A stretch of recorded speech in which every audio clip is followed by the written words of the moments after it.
第8周嘅英超聯賽，阿仙奴又用死球咧射入對方龍門啦。咁啊，作客1-0小勝富咸，全取3分。咁而家咧就排緊榜首有19分，咁啊領先緊第2位嘅曼城3分啦，同埋領先緊第3、第4位嘅般尼茅夫同埋利物浦有4分嘅。咁啊，所以咧各大傳媒都吹捧緊阿仙奴咧係今屆英超聯賽冠軍嘅奪冠大熱。咁亦都有超級電腦計算就話咧，阿仙奴奪冠嘅機會率咧高達50%啊！所以我都做翻集兵工廠世界，講翻阿仙奴贏富咸呢一場波啦，同埋都會講講咧我對外間睇阿仙奴成為奪冠大熱呢一個睇法㗎。咁喺節目開始之前咧，都提提大家啦。如果你睇晒成條片，你覺得今集節目都做得唔錯喎，咁麻煩大家俾個 like 我。咁如果你未訂閱我條頻道嘅話咧，都可以訂閱埋我條湯米撈頻道啦，撳埋個鐘仔。如果你想大力支持我嘅，更加可以加入小弟嘅會員頻道。咁最後啦，如果條片真係好打動到你嘅，麻煩你撳埋個熱推掣，等其他嘅朋友都可以睇到呢條片。好啦，咁啊事不宜遲啦，節目馬上開始。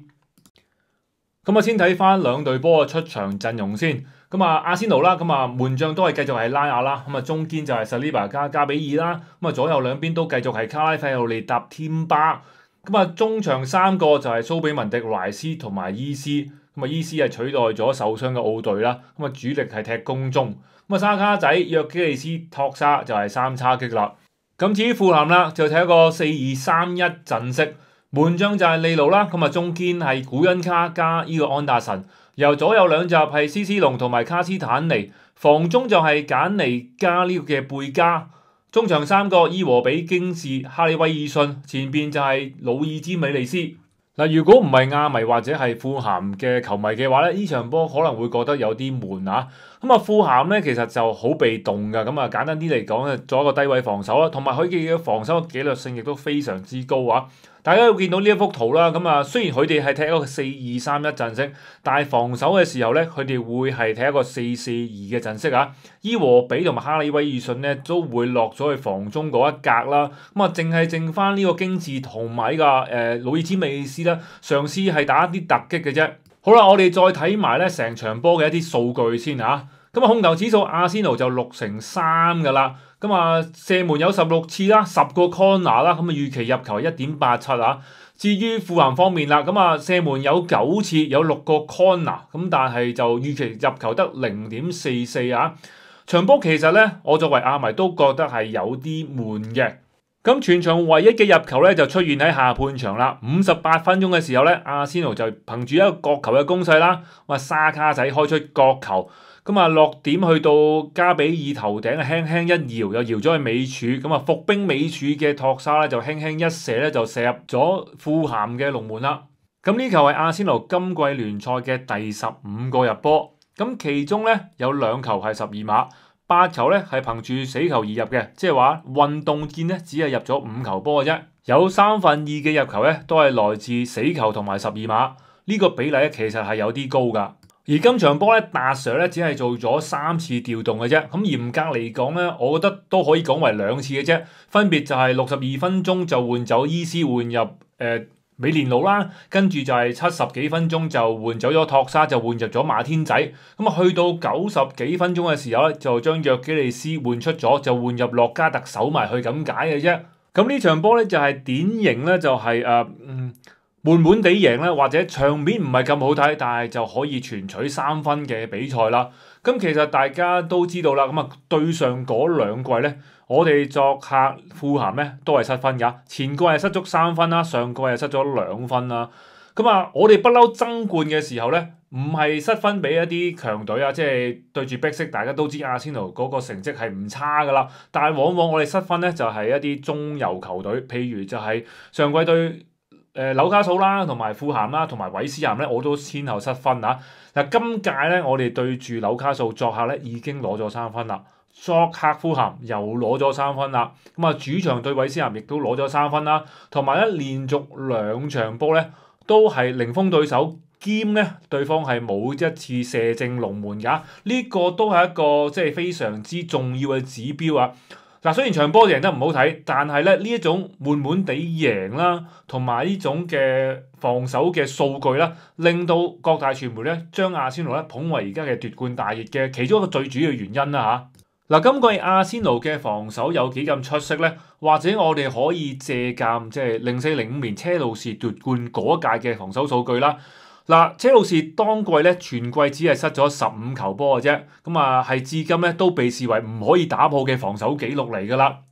而阿仙奴今季開局咧8場淨係失咗3球波，咁平均一場只係失0.38球啊。咁如果以呢個數據持續落去嘅話咧，38場比賽大概係失14.4球左右啦。咁啊有機會打破車路士喺英超一季失波最少嘅紀錄㗎。而今屆阿仙奴嘅防守數據啊，即使擺落歐洲5大聯賽裏邊啦，咁啊每場嘅失波數同埋預期失球咧，兩項嘅指標咧都係排喺第一位㗎。咁再加上啦，咁啊被射門次數啦、被射門嘅質量啦，同埋即係喺自己禁區裏邊俾對方起腳嘅機會等等啦，咁都係排緊喺前列嘅位置㗎。咁我哋可以再望望呢一幅圖啦。咁啊呢一幅圖咧就係阿仙奴今屆8場嘅聯賽被對方起腳嘅位置同埋次數啦嚇。咁啊被對方起腳總共有65次。如果計8場比賽嚟講咧，即係平均一場都係得8腳左右嘅啫。咁啊總共失咗3球波啦。咁啊分別就係嗰3個紅點啦嚇。咁啊最遠嗰粒細細點就係利物浦嘅蘇布斯利嘅罰球啦。跟住喺大禁區裏邊就係夏蘭特嘅射波啦。咁啊喺禁區頂即係小禁區頂嗰球就係紐卡素嘅華達美嘅頭槌啦嚇。咁你會見到啦，咁啊與其失波咧係4.8啦，但係最後只係失咗3球波啫。咁啊呢度都歸功於拉亞嘅撲救啦，同埋大家會見到嗰65腳射波，其實大部分嘅點點都係好細點嘅啫，即係代表咧佢嘅入球嘅機會率咧都係偏細㗎，同埋喺小禁區裏邊嘅起腳次數都極低啊。計埋華迪美迪嗰個頭槌嘅話咧，都係得4腳波咧喺禁區裏邊咧係俾對方起到腳嘅啫。嗱，正所謂咧奪冠靠防守，咁喺歷史上邊咧開季8場失2球波或以下嘅球隊咧，咁啊英超史上咧有7支球隊，咁啊其中咧有3支咧就攞咗冠軍㗎，包括係04-05嘅車路士啦、05-06嘅車路士啦，同埋07-08嘅曼聯啊。咁其他比如係李斯特城啦，咁啊00-01年啦，咁啊開局就好好，但係最終只係排第13嘅啫。而阿仙奴方面啦，其實阿仙奴都試過啊，喺98-99年咧全季淨係失咗17球嘅啫，但係嗰一季咧係未能夠奪冠㗎，都係做亞軍奴嘅啫。嗱，雖然咧防守數據好咧就未必一定攞到冠軍，但係咧就一定係爭冠嘅一個基石啊。咁啊，因為爭冠都一定要靠入波啊嘛，先可以全取3分啊。嗱，現階段咧，阿仙奴8場波就入咗15球啊，咁啊預期入球係14.1，咁啊排喺聯賽嘅第4高。咁啊進攻同防守咧，我覺得基本上都係有個基礎喺度噶啦。咁唯獨就係頭先我所講啦，15球波咧有10球咧係嚟自死球同12碼噶，咁啊得5球波咧係嚟自運動戰嘅啫。咁我亦都知道好多球迷咧都會話阿仙奴成日都係屈角球啊，咁啊都好多詬病就係話阿仙奴嘅運動戰做得唔好。咁我首先想為即係呢個嘅死球戰術去做一啲辯解先嚇。咁首先就係今屆英超嘅踢法咧，其實有好大嘅改變啦。好多球隊咧都放棄咗逼搶噶啦，做一啲低位防守啦，放多啲長波啦，同埋20支球隊其實對都加強咗轉移呢一個嘅角球戰術啦、死球戰術啦，甚至乎咧係連界外球嘅戰術咧都有設計埋㗎。咁而阿仙奴咧其實早2季咧都已經係鑽研緊一啲角球戰術啦，同埋早2季咧大家都會話阿仙奴好中意派一個球員擋住對方嘅門將，但係其實你見翻即係由上季開始啦，甚至乎而家今季咧都從來咧好少再揾球員咧去擋住對方嘅門將㗎啦。你見到阿仙奴咧而家嘅角球戰術係非常之多變㗎嚇，咁有長有短，有開近處有開遠處，戰術係非常之多變㗎。咁所以阿仙奴入得多死球多咧，係因為佢哋訓練有素嘅啫。同埋今屆英超嘅即係踢法改變啦，大家都中意用低位防守啊，所以咧用角球死球去破局咧，又係一個非常之即係必要嘅手段啊。所以多一個嘅破局嘅方法咧，係對爭冠係非常之有利嘅。咁你見到阿仙奴咧就係、對住紐卡素啦，反勝嗰兩球咧都係憑住角球嘅攻勢咧去反勝紐卡素㗎。咁呢一個圖咧就係今屆8場聯賽阿仙奴入角球嘅位置圖啦。咁啊8場比賽啦，咁啊總共咧就有30次嘅射門係嚟自角球㗎。咁啊預期入球係4球，但係最後咧入咗7球波啊。咁啊都係反映出咧阿仙奴喺角球方面嘅把握能力係非常之高㗎。咁樣係咪憑住即係防守數據啦，同埋角球戰術咧，足以令阿仙奴今屆可以攞到聯賽冠軍咧？咁啊絕對唔係㗎，我都仍然覺得運動戰入球係需要加強㗎。咁啊講起運動戰，大家都會諗起即係約基利斯啦。咁啊約基利斯其實計埋國際賽咧，咁啊已經9場波咧係冇入球㗎啦。咁啊對一個嘅前鋒嚟講咧，都算係一個唔短嘅入球方嚟嘅。嗱，雖然咧阿迪達都為佢護航㗎啦，咁啊即係都講話約基利斯咧喺戰術上嘅層面咧都幫咗阿仙奴好多啊，咁啊佢嘅作用咧唔係淨單止咧就係入波咁簡單，但係我都知咧，即係好多阿迷都唔係好收貨啊，咁我都講下我自己嘅睇法啦嚇。首先，我承認咧，約基利斯咧嘅即係喺場上嘅表現啦，或者個踢法啦，好似唔係大家想要心目中嗰種前鋒啊。因為阿仙奴不嬲都踢法比較華麗啦，咁啊球員嗰個小技術會比較好啦。咁啊，但係約基利斯就明顯咧就冇我哋一路睇開阿仙奴球員嗰種細膩嘅腳法啦。咁但係我都想講一樣嘢，就係一個新球員嚟到咧，都需要係俾啲時間去融入嘅，同埋佢都係嚟自葡萄牙聯賽啊，唔係嚟自英超。我哋可以望翻即係伊沙喺利記近幾場嘅表現啦，仲有沃斯仔嚟到利物浦即係踢英超嘅表現啦。咁如果你睇翻約基利斯係咪水貨嘅話咧，咁對標佢兩個咧，咁我覺得即係約基利斯嘅表現唔算係太差啊。同埋再望翻即係當年啱啱嚟到嘅夏維斯啦，其實咧上半季夏維斯嚟到阿仙奴咧表現都係好差㗎，都俾大家講係水貨㗎，咁亦都俾車路士球迷笑我哋㗎。咁啊，直到冬季轉會之後啦，咁啊集訓完翻嚟咧，咁啊夏維斯咧先至咧就正式融入咗阿仙奴嘅戰術體系啦，咁啊先至係有個